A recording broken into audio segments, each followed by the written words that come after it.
नमस्कार साथियों, good morning. आशा करता हूँ आप सभी अच्छे होंगे। विजय पिंगुले क्लासेज में आप सबका स्वागत है। आज हम बात करेंगे यहाँ पर गुप्त काल की, और गुप्त काल को लेकर आज से यहाँ पर कंप्लीट सेपरेट वीडियो देखने को मिलेंगे। इससे पहले मौर्य वंश हमने देखा था और मौर्य वंश के बाद में हम बात कर रहे हैं यहाँ पर गुप्त काल की।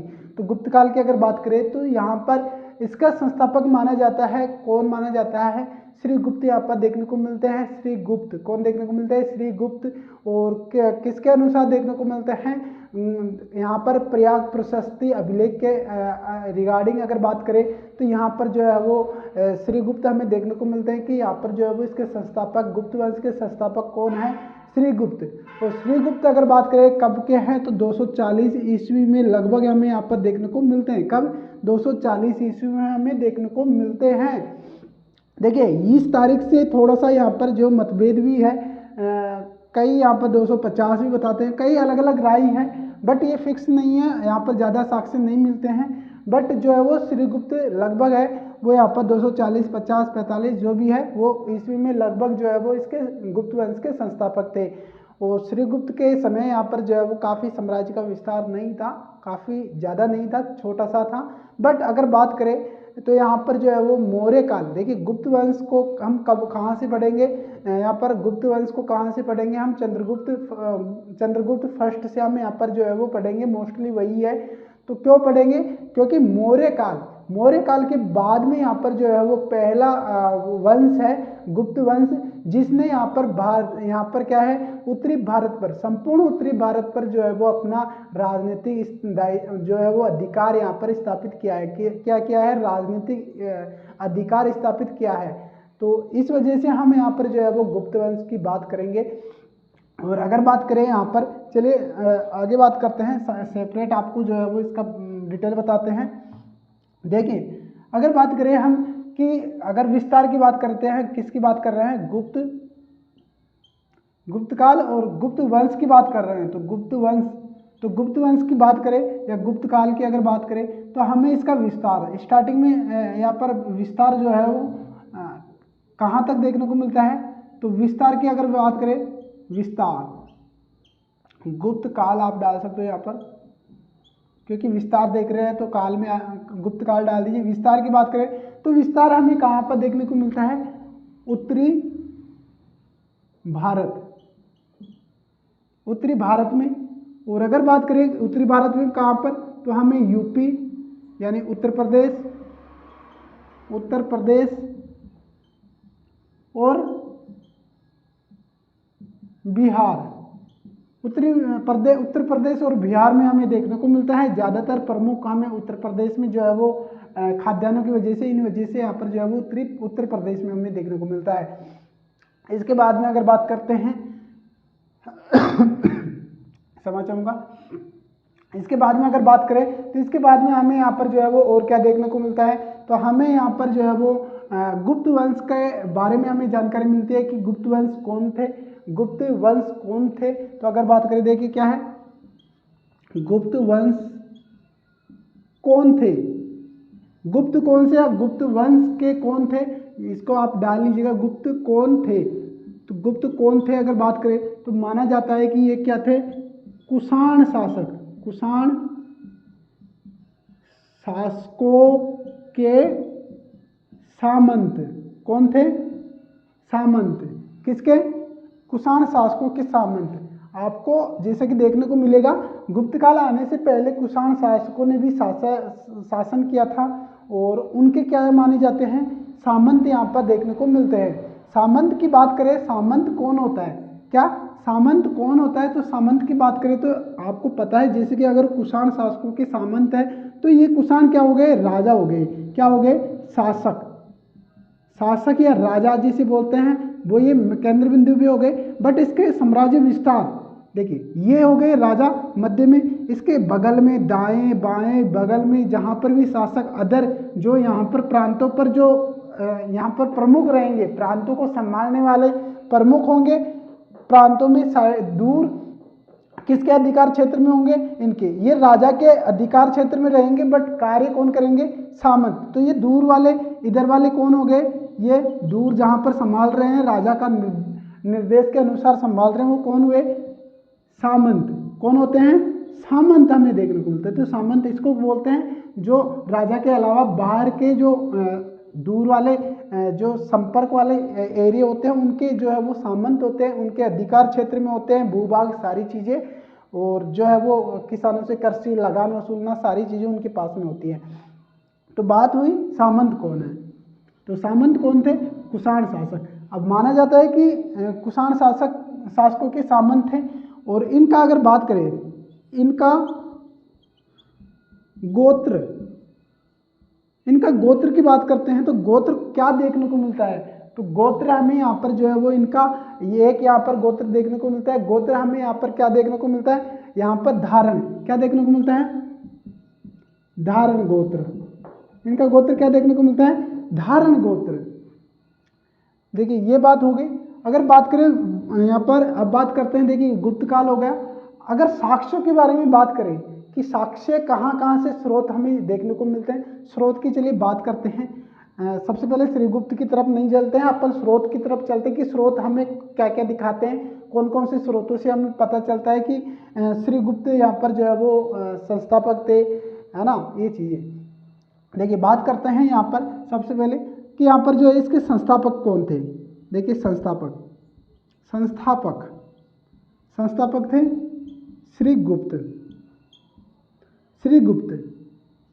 श्रीगुप्त क्या थे? इनके संस्थापक थे। इनके एक पुत्र हुआ था, तो पुत्र का नाम था, क्या नाम था? घटोत्कच। क्या नाम था? घटोत्कच, जो इसके बाद में श्रीगुप्त के बाद में शासन किया था इन्होंने। इनका पुत्र क्या था? पुत्र, जो इसके उत्तराधिकारी है। अब इसके बाद में बात करते हैं कि हमें कौन कौन से साक्ष्य मिले हैं जिसके आधार पर हमें जो है वो यहाँ पर गुप्त काल के बारे में हमें जानकारी मिलती है, शासकों के बारे में जानकारी मिलती है। ये चलिए बात करते हैं।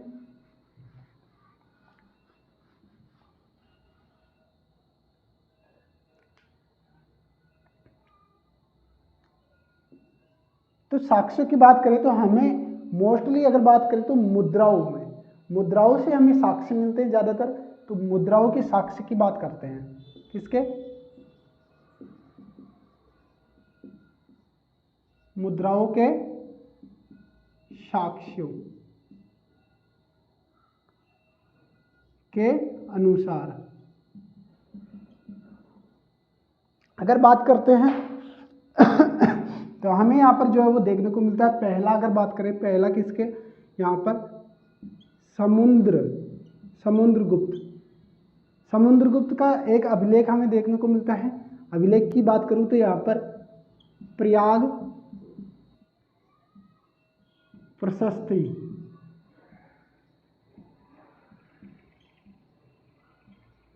है ना, समुद्रगुप्त के द्वारा प्रयाग प्रशस्ति। और इसके अलावा बात करें हमें देखने को मिलता है कुमारगुप्त का हमें देखने को मिलता है गिलसंड स्तंभ लेख। क्या देखने को मिलता है? गिलसंड स्तंभ लेख। इसके बाद में बात करें आगे, इसके बाद में हमें जो है वो किसके बारे में जानकारी मिलती है? यहाँ पर समुद्रगुप्त हो गया, कुमारगुप्त हो गया, और स्कंदगुप्त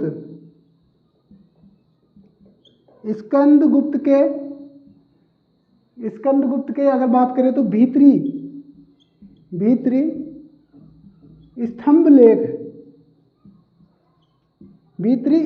लेख से हमें जानकारी मिलती है। तो 3 स्रोत हमें देखने को मिलते हैं। तो इन स्रोतों के अनुसार से हमें जो है वो क्या हुआ, यहाँ पर ये जानकारी मिलती है। और देखिए यहाँ पर जो है वो ये नहीं है, गिलसंड नहीं है, यहाँ पर है विलसंड स्तंभ लेख से। इसके बाद में यहाँ पर जो है वो इनके बारे में जानकारी मिल गई है। अब बात करते हैं यहाँ पर शासकों के बारे में। इनके देखिए अगर बात करें इधर तो हमें जो है, देखिए प्रथम शासक कौन हुआ था अगर बात करें तो श्रीगुप्त। ये क्या थे? संस्थापक।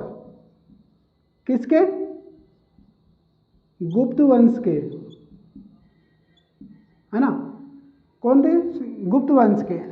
अगर इसके बाद में बात करते हैं इसके बाद में बात करते हैं तो सेकंड हमारा इनका पुत्र था, क्या था? घटोत्कच। इसके बाद में कौन थे? घटोत्कच। अगर बात करें तो यहाँ पर ये कौन थे? अगर बात करें, ये श्रीगुप्त के पुत्र थे। क्या थे? श्रीगुप्त के पुत्र। अगर बात करें इनके शासनकाल की, तो हमें जो है वो घटोत्कच का, श्रीगुप्त की बात करें तो श्रीगुप्त हमें यहाँ पर जो है वो देखने को मिलते हैं लगभग यहाँ पर जो है वो 240 ईस्वी से हमें देखने को मिलते हैं। और अगर बात करते हैं 240 ईस्वी से लेके हमें यहाँ पर 280 ईस्वी तक कौन देखने को मिलता है? श्रीगुप्त देखने को मिलते हैं। इसके बाद में अगर बात करें तो 280 ईस्वी से, देखिए इन सन में यहाँ पर थोड़ा सा हो सकता है क्योंकि यहाँ पर साक्ष्य सही से नहीं मिले हैं। ये सभी यहाँ पर प्रयाग प्रशस्ति के अनुसार यहाँ पर जो है वो बताई जा रही है। 280 से यहाँ पर जो है वो बात करें तो यहाँ पर 319 ईस्वी तक हमें जो है कौन देखने को मिलता है? घटोत्कच। इन्होंने एक उपाधि भी धारण की थी। उपाधि, क्या? उपाधि। इन्होंने एक उपाधि धारण की थी। उपाधि का नाम हमें क्या देखने को मिलता है? महाराज। क्या? महाराज। तो एक उपाधि, महाराज की उपाधि अगर बात करें तो सबसे पहले यहाँ पर जो है वो घटोत्कच के द्वारा यहाँ पर जो उपाधि धारण की गई है। इसके बाद में आगे बात करते हैं तो आगे हमें यहाँ पर जो है वो क्या देखने को मिलता है? आगे इनके बाद में इनकी देखिए दोनों की जानकारी हमें ज़्यादा देखने को नहीं मिलती है, और दोनों की जानकारी जितनी भी मिलती है वो प्रयाग प्रशस्ति में मिलती है। इसके बाद में जो मुख्य रूप से जहाँ से हम अध्ययन करेंगे वो हमें यहाँ पर जो है वो चंद्रगुप्त फर्स्ट से हम अध्ययन करेंगे, क्योंकि मोस्टली वही है। आपको थोड़ा सा याद रखना है कि संस्थापक जो है वो श्रीगुप्त है और घटोत्कच उसका पुत्र था जो बाद में उत्तराधिकारी था बना। और इसके बाद में यहाँ पर जो है वो आते हैं चंद्रगुप्त।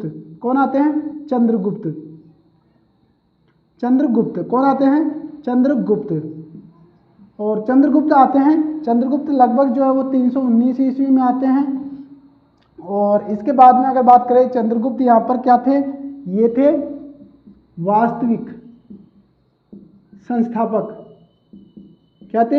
ये थे वास्तविक संस्थापक। इसके बाद में अगर बात करें तो इन्होंने एक उपाधि धारण की थी। क्या उपाधि? इन्होंने एक उपाधि धारण की थी, क्या? महाराजा धीराज। महाराजा धीराज की यहाँ पर जो है वो उपाधि किसने धारण की थी? चंद्रगुप्त ने। चलिए डिटेल से हम यहाँ पर बात करते हैं, सभी शासकों के बारे में जानकारी देते हैं। ये हुई यहाँ पर बेसिक जानकारी, यहाँ पर है ना, इनका परिचय, सारी चीजें हमने बढ़ लिया। अब बात करेंगे कहाँ से प्रमुख यहाँ पर वंश देखते हैं, कौन कौन से शासकों का क्रम देखते हैं, और उसके बाद में कंटिन्यू करते हैं। फिलहाल आपको ये दोनों इतनी सी बात याद रखना है, श्रीगुप्त और घटोत्कच प्रथम संस्थापक, और ये चीजें आपको याद रखनी है। आगे बढ़ते हैं।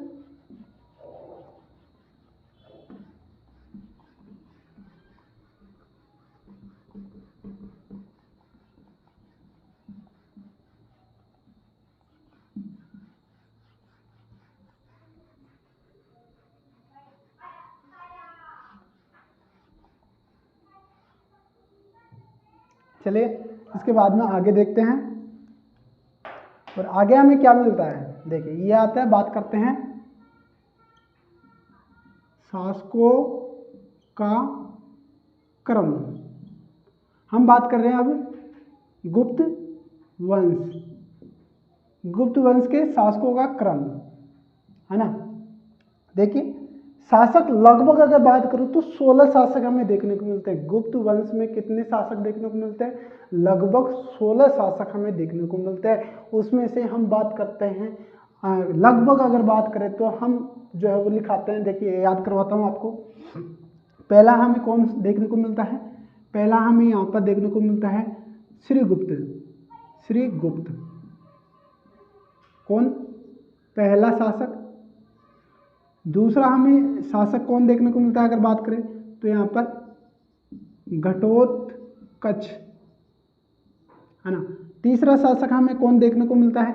तीसरा आता है हमारा, जो बात करेंगे, अध्ययन भी करेंगे, इसी से अध्ययन करेंगे, चंद्रगुप्त फर्स्ट।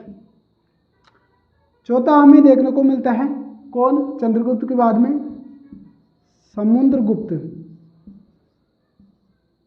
है ना। पांचवा हमें देखने को मिलता है रामगुप्त। कौन देखने को मिलता है, रामगुप्त। बात करें छठी इसके बाद में, तो इसके बाद में हमें जो है वो रामगुप्त के बाद में हमें देखने को मिलता है चंद्रगुप्त सेकंड। कौन देखने को मिलता है, चंद्रगुप्त सेकंड। हमने 6 की बात कर ली है। आगे चलते हैं 7वां नंबर, हम बात करते हैं तो यहाँ पर कुमारगुप्त। कौन आता है, कुमारगुप्त, कुमारगुप्त। इसके बाद में बात करते हैं 8वां, तो 8वां हमें कौन देखने को मिलता है, 8वां हमें देखने को मिलता है यहाँ पर स्कंदगुप्त। कौन देखने को मिलता है, स्कंदगुप्त। और बात करें 9वां, या 9वें को मैं इधर लिखता हूं, बात करते हैं 9वां, तो 9वां हमें कौन देखने को मिलता है, पुष्यगुप्त। और बात करें 10वां की भी ले लेते हैं, 10वां, तो यहां पर कुमारगुप्त सेकंड, है ना। इसके बाद में काफी सारे हैं, मैंने बताए 16, कितने बताए, 16 बताए हैं। तो 16 के बाद में आप यहां पर ऐसे डॉट डॉट डॉट डॉट करते हुए चलिए और बात करते हैं अंतिम, अंतिम शासक, अंतिम शासक की बात करते हैं हम। क्योंकि देखिए ज़्यादा आपको भी याद नहीं करना, कोई भी नहीं पूछा जाएगा। अभी मैं बताऊंगा मोस्ट कौन से हैं, कौन कौन से पूछे जा सकते हैं, कौन कौन से आपको याद रखने। अंतिम शासक की बात करें तो अंतिम शासक कौन है, तो अंतिम शासक हमें देखने को मिलता है विष्णुगुप्त। कौन देखने को मिलता है, विष्णुगुप्त। तो हमें यहाँ पर ये शासक मिलते हैं देखने को, है ना। कितने शासक हो गए, ये शासक हो गए। पहला श्रीगुप्त, इसका बेटा घटोत्कच, फिर चंद्रगुप्त फर्स्ट, समुद्रगुप्त, रामगुप्त, चंद्रगुप्त सेकंड, कुमारगुप्त, और उसके बाद में स्कंदगुप्त, 9वां आ गया पुष्यगुप्त, और 10वां आ गया कुमारगुप्त, और उसके बाद में अंतिम शासक की बात की हमने विष्णुगुप्त।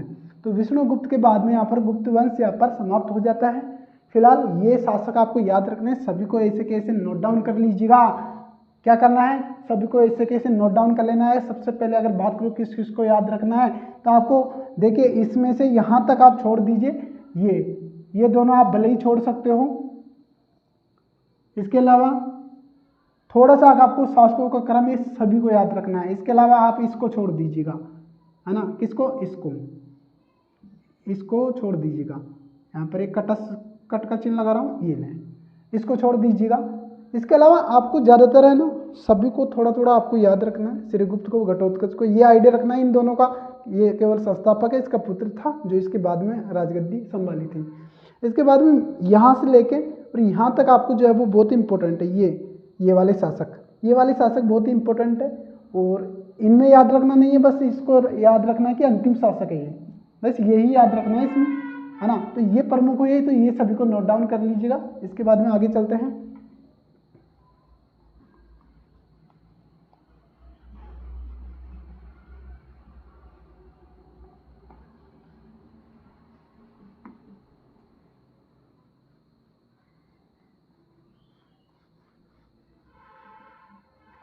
हमने कि शासकों के क्रम की बात कर ली है, क्या कर लिया है, शासकों के क्रम की बात हमने कर ली है। अभी इसके बाद में अगर बात करें तो इसके बाद में हमें और क्या देखने को मिलता है उसके बारे में जानकारी देते हैं। तो हमें यहाँ पर जो है वो मौर्य काल के साम्राज्य विस्तार के बारे में बात करें तो मौर्य काल, वो सॉरी गुप्त काल। देखिए मौर्य काल अगर बात करें तो मौर्य काल मैंने शुरू में भी बताया था कि मौर्य काल जो संपूर्ण यहाँ पर जो है वो भारत पर यहाँ पर जो अपना प्रभुत्व स्थापित किया था। वैसे उसके बाद में अगर बात करें तो मौर्य काल के बाद में हमें गुप्त काल हमें देखने को मिलता है, गुप्त वंश हमें देखने को मिलता है, जिसने संपूर्ण उत्तरी भारत पर यहाँ पर जो है वो अपना राजनीतिक प्रभुत्व स्थापित किया था। किसने, यहाँ पर गुप्त वंश ने।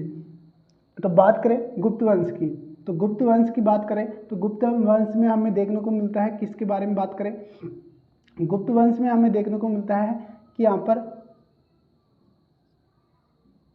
मौर्य वंश के बाद,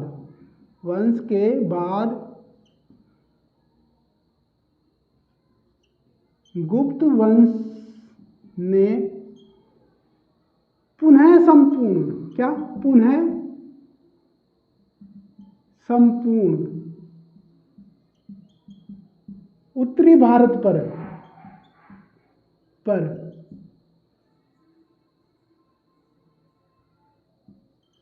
अपना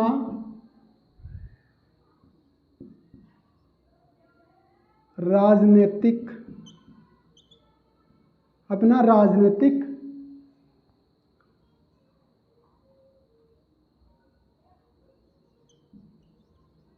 अधिकार स्थापित किया। तो क्वेश्चन पूछा जा सकता है, देखिए बहुत इंपॉर्टेंट है कि मौर्य वंश के बाद में किस वंश ने यहाँ पर जो है संपूर्ण उत्तरी भारत पर जो है वो अपना जो है वो संपूर्ण राजनीतिक यहाँ पर अधिकार स्थापित किया था। किसने किया था? गुप्त वंश ने। गुप्त वंश ने के द्वारा यहाँ पर जो है संपूर्ण उत्तरी भारत पर जो है वो अधिकार यहाँ पर देखने को मिलता है। एक अगर बात करें और, तो एक हमें और देखने को मिलता है कि यहाँ पर कला, बात करें कला संस्कृति, इसके अलावा बात करें तो विज्ञान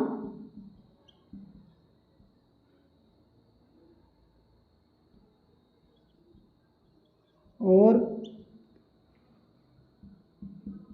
साहित्य के क्षेत्र में विकास के कारण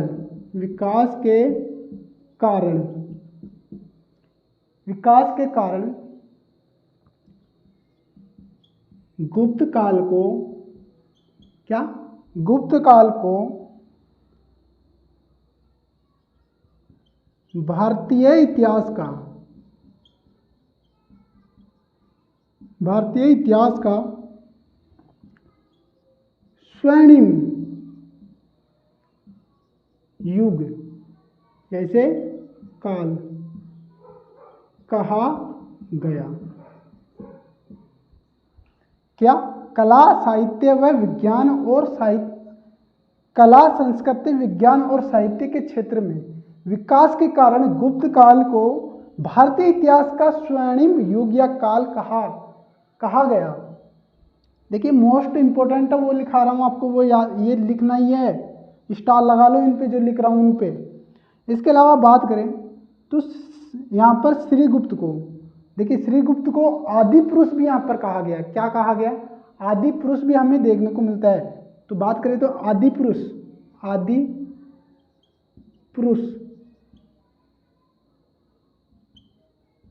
श्रीगुप्त को कहा गया। समझ में आ गई? तो तीनों पॉइंट आपको याद रखने हैं, तीनों ही इंपॉर्टेंट है ना। तो ये बात आ गई। इसके बाद में अब चलिए बात करते हैं आगे हम बात करेंगे चंद्रगुप्त से स्टार्ट करते हैं। चंद्रगुप्त के बारे में आपको जानकारी बताते हैं। तो चंद्रगुप्त के बारे में देखते हैं। चंद्रगुप्त का शासनकाल स्टार्ट करते हैं चंद्रगुप्त को। देखिए जो लिखा रहा हूँ बहुत इंपॉर्टेंट है आपके एग्जाम को लेकर, तो आपको याद रखना बहुत ही जरूरी है।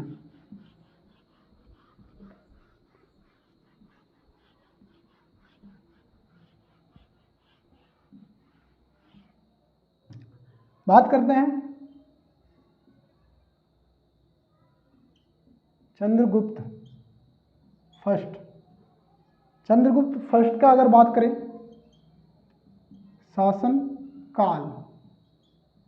शासनकाल की बात करें तो 319 ईस्वी से 335 ईस्वी तक। इससे पहले बात की थी हमने जो है वो श्रीगुप्त और किसके बारे में, घटोत्कच के बारे में हमने जानकारी दी थी। और उसके बारे में हमें जो है वो क्या देखने को मिला था, अगर बात करें तो हमें यहाँ पर जो है वो उसके बारे में हमें देखने को मिला था कि यहाँ पर जो है वो 319 ईस्वी तक किसने किया था, घटोत्कच के द्वारा शासन किया था। इसके बाद में शासक बने थे चंद्रगुप्त फर्स्ट, और यहीं से क्वेश्चन पुटअप होते हैं आपकी ज़्यादा, क्योंकि इन्हीं के बाद में जो है वो यहाँ पर जो है वो साम्राज्य का विस्तार हुआ। संपूर्ण उत्तरी भारत में भी इसी के बाद में हुआ। उससे पहले एक छोटा सा यहाँ पर साम्राज्य था जिसका पता भी नहीं चलता था, है ना, तो ये हुआ था। अगर बात करें, देखिए इन्होंने क्या किया, चंद्रगुप्त के यहाँ पर बात करें तो चंद्रगुप्त ने जब राज्यारोहण किया था, राज्यारोहण किया था, क्या किया चंद्रगुप्त के द्वारा, जब राज्यारोहण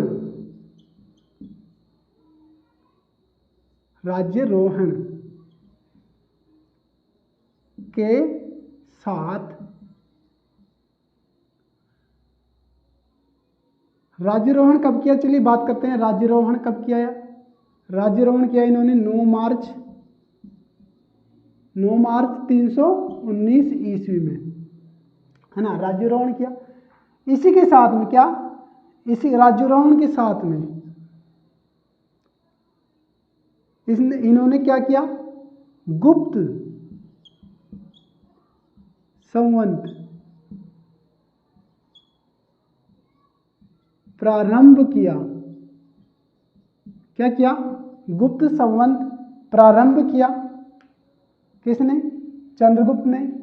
बात करें कब, किस डेट को, इस डेट को 9 मार्च 319 ईस्वी को क्या, गुप्त संवत प्रारंभ किया। किसके द्वारा, चंद्रगुप्त के द्वारा। इसके अलावा बात करें तो इन्होंने क्या किया, और देखिए थोड़ा सा आपको ये भी याद रखना है, अगर गुप्त संवत 9 मार्च 319 ईस्वी में प्रारंभ होता है तो शक संवत, क्योंकि क्वेश्चन पुटअप होते हैं इनमें से भी।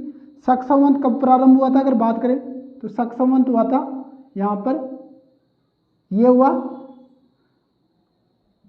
देखिए इधर आपको मैं बताता हूँ, गुप्त संवत ये प्रारंभ हुआ 319 ईस्वी में। शक संवत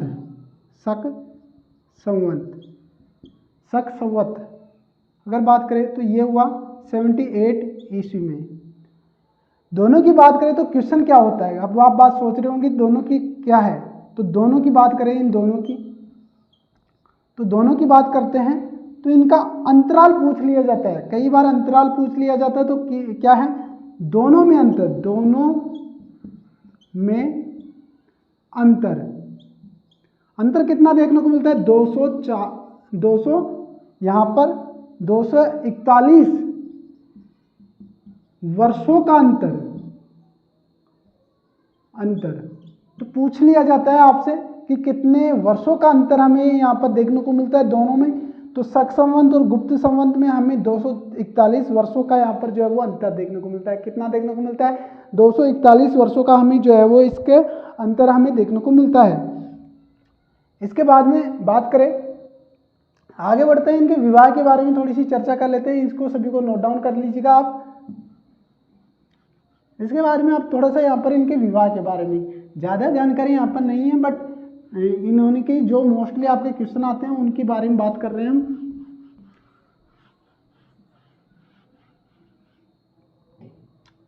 इनका विवाह जो था जल्दी यहाँ पर करवा दिया गया था। और विवाह के बारे में हमें क्या देखने को मिलता है, विवाह हमें यहाँ पर देखने को मिलता है कि विवाह जो है वो वैशाली के राजा, वैशाली के लिच्छवी वंश की राजकुमारी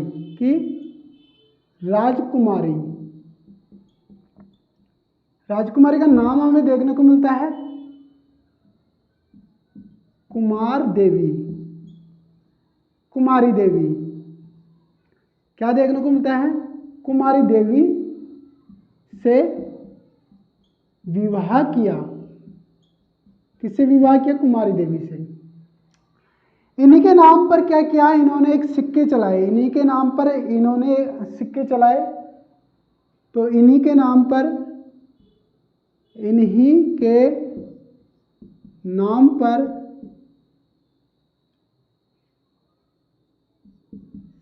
सिक्के चलाए। या इन्हीं के नाम पर हम यहाँ लिख सकते हैं कुमारी देवी के नाम पर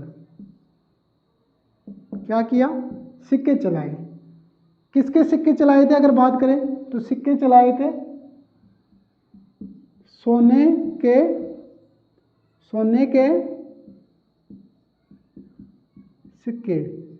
तो सोने के सिक्के किसने चलाए, चंद्रगुप्त ने। तो ये भी आपको याद रखना है कि सोने के सिक्के चलाए, सोने के सिक्के सर्वप्रथम गुप्त वंश में, सबसे पहले गुप्त वंश में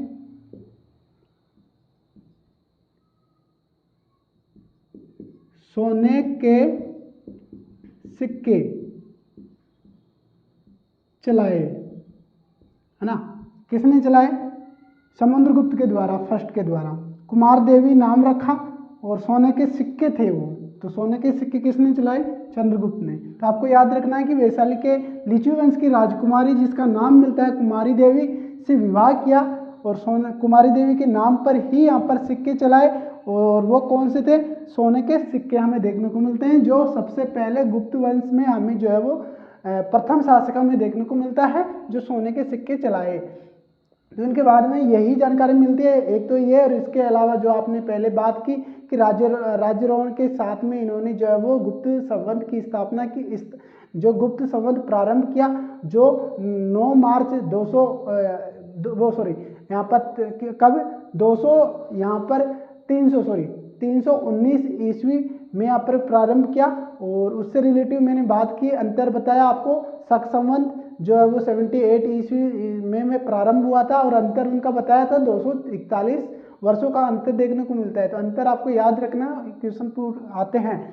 इसके बाद में देखिए हमने इनका शासनकाल के बारे में अगर नहीं बताया हो तो बात करूं तो शासनकाल हमें 319 ईस्वी से हमें देखने को मिलता है 335 ईस्वी तक। तो आप ये याद रखिएगा। इसके बाद में जो है वो कौन देखने को मिलता है, समुद्रगुप्त।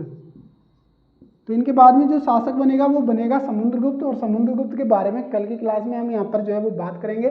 समुद्रगुप्त की कल की क्लास रहेगी। फिलहाल इस वीडियो को यहीं पर समाप्त करेंगे। वीडियो अच्छा लगा हो तो लाइक करना, चैनल को सब्सक्राइब करना और एंड तक वीडियो देखने के लिए सभी साथियों का धन्यवाद। और जो है वो किसी प्रकार की कोई भी प्रॉब्लम आए तो कमेंट करके पूछ लिया करो। और साथ में जो है वो आप यहाँ पर अपनी राय रखना चाहते हो चैनल के बारे में, आप अपनी राय रख सकते हो। फिलहाल वीडियो को एंड करते हैं, कल मिलते हैं।